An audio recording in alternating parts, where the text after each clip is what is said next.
Omu-Ala was unlike any other village in the southeastern lands. It was a village of great weavers, storytellers, and woodcarvers. But strangely, it was also a village where drums had not been beaten for over 100 years. Silence reigned where rhythm should have echoed. No child had ever heard the sound of the Igbo drum, and no adult dared mention why. Elders spoke in riddles when asked. To beat the drum is to awaken the curse. They'd say, eyes darting like hunted gazelles. Over time, the silence around the forbidden drumbeat became louder than any rhythm it could have made. The youths whispered theories at night, wondering what darkness drums could possibly carry. But hidden deep within the obi of the village, the ancestral hut of the high chief, was an ancient drum, wrapped in red cloth and bound with cowrie shells. It was said to be carved by the gods and played by the bloodline of the original drum master. And it was said, if played again, Omu-Ala would either rise to glory or fall into ruin. Nnedi was 16, the daughter of the late village drummer whose name had been erased from history. She had her mother's gentle eyes and her father's wild curiosity. Nnedi had heard stories in whispers, how her father, Okongwu, once defied the elders and vanished the same night the skies turned red. Her mother never told her the full truth. But Nnedi had dreams, vivid ones. She would hear drums in her sleep, feel the ground vibrate, and wake up with sweat on her brow. In these dreams, masked dancers surrounded her, chanting her name, calling her Eziafa, the one who must restore the rhythm. One day, as Nnedi swept near the village square, she noticed something odd. A faded carving on the oldest tree, a spiral that looked like a drum's face. Beneath it were small markings that read, "When rhythm dies, the ancestors cry." That night, Nnedi followed her instincts and crept near the obi, the sacred ancestral hut. The air was thick with palm incense, and the voices of elders drifted from within. They were in a heated debate. "If the drum is played again, the balance will be broken," said Elder Mbekwa. Another voice replied, "But the signs are clear, the old prophecies are stirring." Nnedi's breath caught in her throat. She leaned closer, heart pounding like the drums she dreamt of. Suddenly, a hand gripped her shoulder.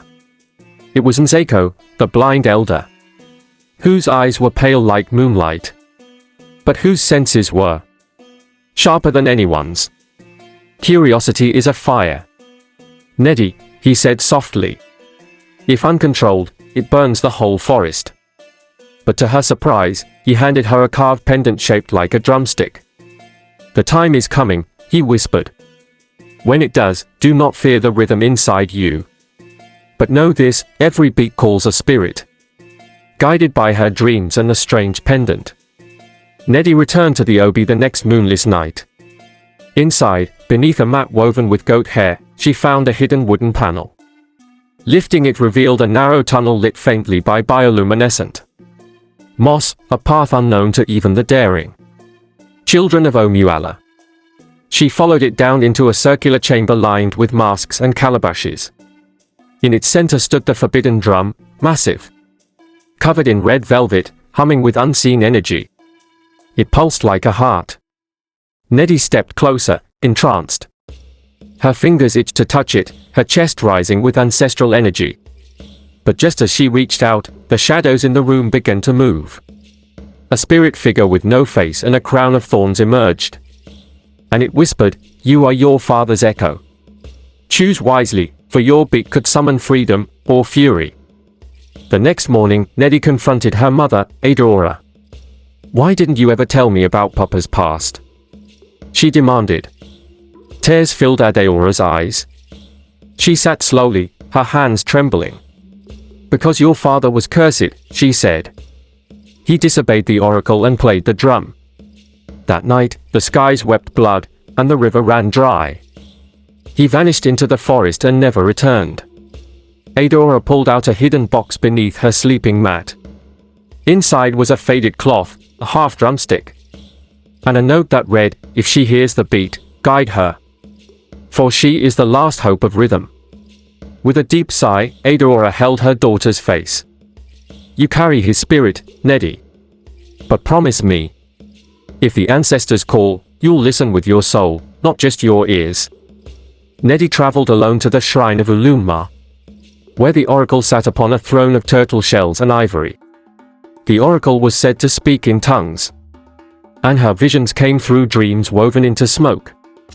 When Nnedi arrived, the oracle didn't speak. She simply poured herbs into a fire and watched the smoke rise. The room shifted. Nnedi saw herself dancing on water, surrounded by spirits with drums tied to their chests. You are the key of return, the oracle finally said. But for rhythm to return, blood must open the gate. Whose blood? Nnedi asked, horrified. The oracle's face grew stern. The blood of betrayal. The one who silenced the drums must be the one to unlock them. Back in the village, Nnedi sought Nseko. Who silenced the drums? She asked. He sighed deeply and motioned her to sit. Many years ago, your father was not alone. He had a brother, Azodinma, your uncle. They were both gifted drummers, but only one was chosen to protect the sacred rhythm. Azodinma, jealous of your father's gift, broke the sacred oath. He beat the drum without the ancestral rites, causing the spirits of Omu-Ala to rebel. In the chaos, he accused your father. The elders believed him, and Okongwu was banished, marked as the drum breaker. Nnedi's chest tightened. Where is Azodinma now? Nseko pointed to the hills beyond the river. He lives in isolation and guilt, with only a calabash of water and a goatskin wrap. Nnedi climbed the hills to find her uncle. The path was steep, lined with thorns and the sounds of distant hyenas. But her resolve was stronger than fear. She found him in a crumbling hut surrounded by dry bones and wood carvings. His face was aged, but his eyes were sharp. He recognized her instantly. Okongwu's daughter, he said. You look like fire wrapped in skin. I know the truth, she said. You betrayed him. Azodinma laughed bitterly. Yes. And I have heard drums every night since. I hear them even in silence. I am haunted. I did it to be seen, to be chosen. But the ancestors punished me with endless rhythm. Azodinma handed Nnedi a scroll, parchment made of bark. On it were the sacred sequences of the ancestral drum beats, the patterns that could awaken or bind spirits. Take this, he said. But promise me, do not play them all. Some rhythms are forbidden for a reason. She nodded, clutching the scroll to her chest. Come back with me, she begged. Face the village. But Azodinma shook his head. Redemption is not always in return. Sometimes it is in releasing what you love. He then cut his palm, letting his blood drip on the scroll. Now it's complete. My betrayal ends with you. Nnedi returned to Omu-Ala with the blood-marked scroll. The village air felt thicker, as though the ancestors could smell the ancient rhythm rising again. The youth stared as she walked past.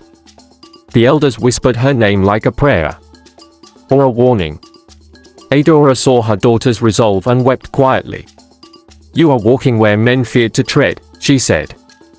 If you awaken the beat, awaken it in truth. Nnedi replied, the drumbeat isn't just sound. It's who we are.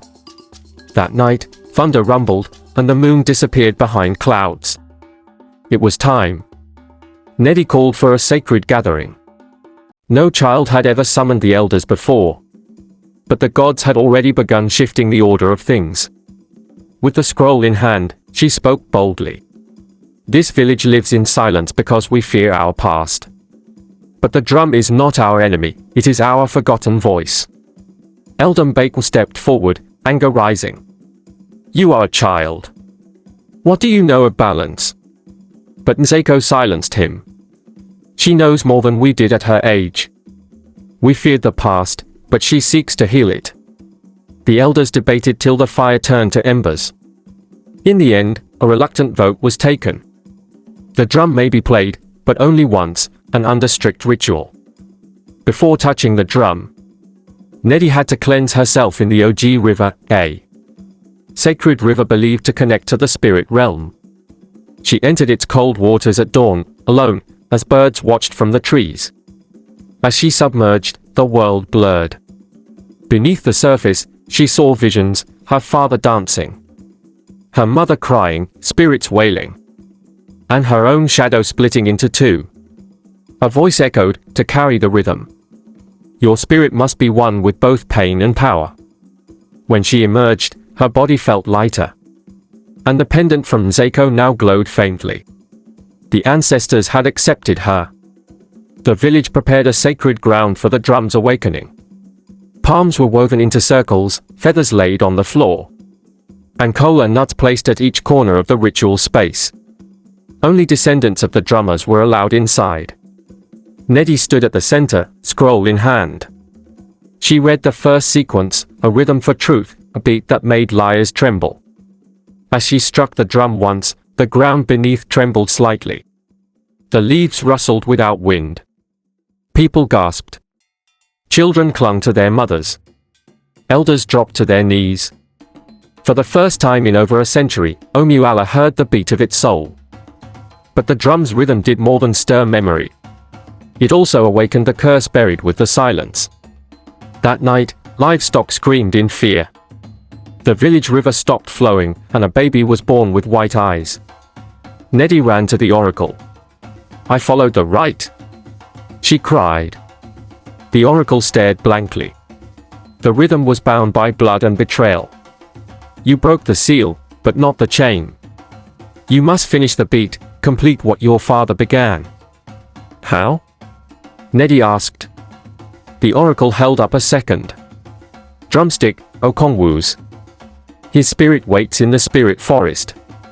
You must find him before the third moon, or the curse becomes permanent. The spirit forest, called Ajani, was forbidden for the living. Yet Nnedi entered, pendant glowing, scroll tight in her hand. Spirits whispered her name, trees bent in her path, and her breath grew colder with each step. She found her father beneath the great Iroko tree, surrounded by phantom drummers. He looked the same age as the day he vanished. You came, he said softly. You've done what I could not. Tears streamed down Nnedi's face. I need your rhythm, she said. He placed his drumstick in her hand. Then let's finish the beat together. Back in the village, the final ceremony was prepared, the dance of reconciliation.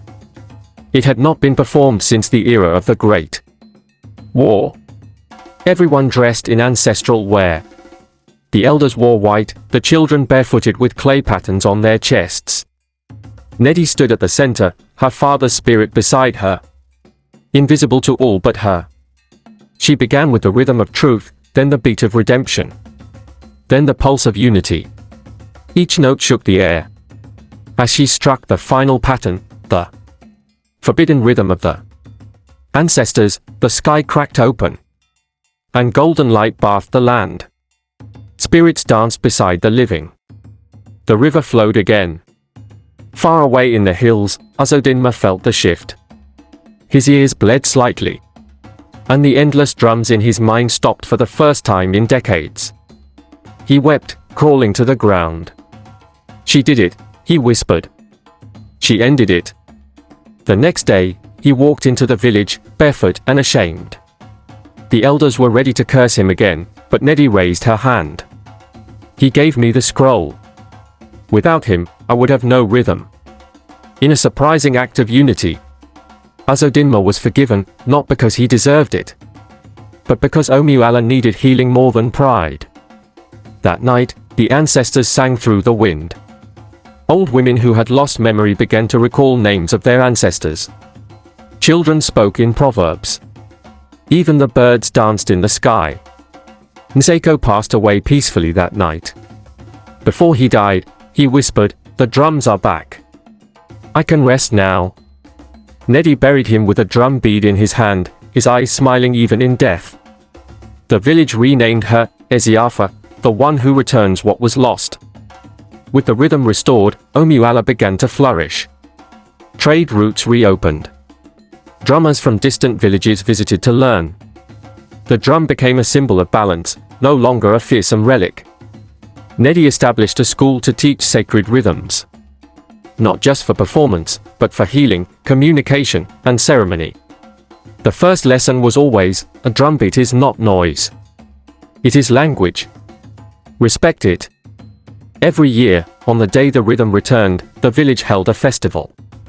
The skies lit with lanterns. And Nnedi would always beat the first drum. Months after the revival of Omu-Ala, messengers from distant kingdoms began arriving, requesting to hear the story of the girl who awakened the ancestors through rhythm. One such invitation came from the Oba of Awakens, a powerful ruler who wished to honor Nnedi before his court. At the royal palace, nobles gathered in golden robes, their faces curious but skeptical. As Nnedi struck her drum with the first ancestral beat, the room grew still. By the third beat, even the guards had dropped their weapons in awe. Her rhythm carried not just music, but truth, history, and power. The Oba rose from his throne with tears in his eyes. "You have not only awakened your people," he said. "You have reminded us of who we were before we became afraid of who we are." Not all who heard Nnedi's story had pure intentions. In a neighboring village called Uruk, a chief named Mbatu plotted to seize her drum, believing it to be the source of her power. "If I possess the drum," he said, "I shall command the gods." He invited Nnedi under false hospitality. That night, his warriors tried to steal the drum from her sleeping quarters. But as soon as they touched it, a powerful shockwave threw them into the walls. The drum wailed like a crying spirit. Mbatu himself collapsed in seizures, muttering ancestral names he had never heard. Nnedi, standing over him, whispered, "The drum chooses who may touch it. Not even kings can force its will." While walking by the Og River during a moment of reflection, Nnedi noticed something strange. The river now hummed a soft melody as it flowed. She followed its current upstream and discovered a hidden cavern behind a curtain of vines. Inside, she found ancient instruments, drums, flutes, and carved wooden gongs. These were relics of a forgotten civilization, the first drummers, believed to have disappeared in the era of the Great Flood. On the wall was an inscription: "We spoke through rhythm, when words were forbidden." Nnedi wept, realizing her mission was bigger than Omu-Ala. She had been chosen to reawaken the whole continent's heartbeat. During one of her journeys, Nnedi was asked to perform in a village where the queen had been barren for 15 years. The people believed the womb of the land had closed, and with it, their fate. She agreed to play her most sacred rhythm, the beat of rebirth. As the queen danced barefoot in the sand, the sky darkened, and rain fell for the first time in 3 harvests. That night, the queen dreamt of a spirit placing a baby into her arms. Months later, the queen gave birth to twin boys. One was born with fingers shaped like drumsticks. The people named them after Nnedi's father, Okongwu, and after Nnedi herself, calling the other Azina, meaning Mother of Rhythm. The elders of Omu-Ala gathered under the great tree to honor Nnedi. "This village," said Elder Mbake with a humbled voice, "was once a place of fear. Now it sings." They proposed a new name, Ilobi, the heart of sound. A new drum tower was built at the village center, and Nnedi's story was carved into its wooden walls. Children were taught the rhythms in schools, and every child received a small drum upon turning 7. The silence that had once defined the village was now replaced by symphonies of culture. For the first time, Omu-Ala was not just remembered, but reborn. Nnedi's mother, Adaora, had watched her daughters rise with quiet pride. But her body had begun to weaken, her time nearing. On her final night, she requested a rhythm from Nnedi, not one of power, but one of farewell. As Nnedi played, Adaora smiled, her eyes glistening with gratitude. "You have done what even warriors couldn't," she said. "You've restored what was broken." With her daughter's drumbeat as a lullaby, she passed peacefully into the arms of the ancestors. They buried her beside the river, where the wind always carried Nnedi's rhythm. A grand festival was declared across the 5 regions. The Festival of the First Rhythm. drummers from every tribe came. From the deserts of the north to the rainforests of the south. Even griots from faraway lands arrived with their koras and flutes. Nnedi performed at the center of it all. Not as a performer, but as a priestess of rhythm. For one night, no one fought, no one feared, no one remembered hate.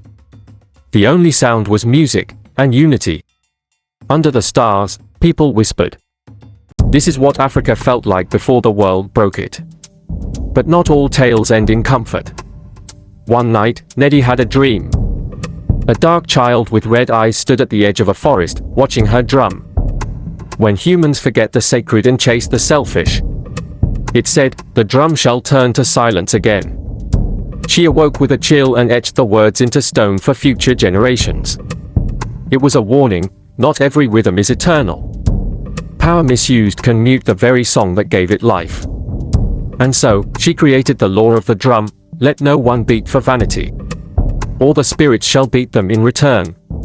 During the 10th festival of the first rhythm, a young boy named Chubweek performed a beat no one had heard before. It stirred the ground and echoed for miles.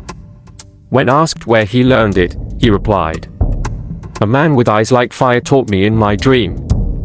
He called himself Okongwu. Nnedi cried as she heard the boy's rhythm. She knew her father's spirit had returned, not as a ghost, but as a guide for the next generation. Okongwu had become one with the ancestral rhythm, drumming from the realm beyond. His legacy would live forever, not in fear, but in sound. In her old age, Nnedi, now called Isiafa the Great, sat by the river, writing her story on barks and stones. "Let this not be just my tale," she said, "but the story of all who once lost their voices." She trained a new generation of rhythm keepers and planted a sacred drum beneath the Iroko tree for those who would come after her. Her final teaching, when you beat the drum, ask yourself, are you calling the ancestors, or just making noise? When she passed, the drums did not fall silent. Instead, they played themselves. And Omu-Ala, now Ilo Obi, never forgot again.